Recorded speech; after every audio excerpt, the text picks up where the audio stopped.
మీరు నరదృష్టి వలన మీ జీవితంలో ఇబ్బందులు పడుతున్నారా?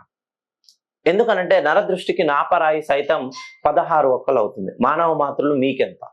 మెయిన్‌గా నరదృష్టితో బాధపడుతున్న వాళ్ళు సాధారణంగా అనారోగ్య సమస్యలతో ఇబ్బంది పడుతున్నారు.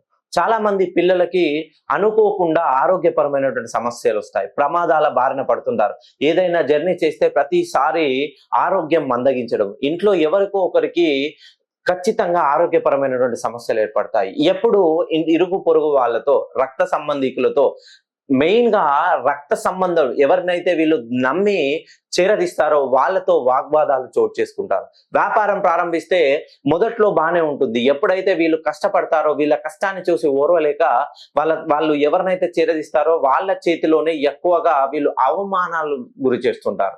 ఈ నరదృష్టితో బాధపడుతున్న వాళ్ళకి పిల్లలకి ఎక్కువగా ఆరోగ్యపరమైన సమస్యలు ఏర్పడతాయి. ప్రతిసారి నిద్రలేమి మెయిన్‌గా వీళ్ళు సడన్ గా నిద్రలో అకస్మాత్తుగా లేచి ఏదో ఆలోచిస్తూ ఏదో పరధ్యానంలో ఏదో ఒక పని చేయబోయి ఇంకో పని చేయడం వల్ల రోజు రోజుకి వీళ్ళు వాళ్ళ కాన్సంట్రేషన్ అనేది చేయలేరు. మీరు గనక నరదృష్టితో బాధపడుతున్నట్లయితే ఒక్కసారి మీ డేట్ ఆఫ్ బర్త్ ను నాకు పంపివ్వండి. నేను మీ జాతక కుండలినికి సంబంధించి నేనిచ్చే చిన్న పరిహారంతో మిమ్మల్ని 28 సంవత్సరాల పాటు ఆ శివుడి మెడలో రుద్రాక్ష ఎంత పవర్ఫుల్ గా ఉంటుందో నేనిచ్చే పరిహారం మిమ్మల్ని కంటికి రెప్పలా కాపాడుతుంది.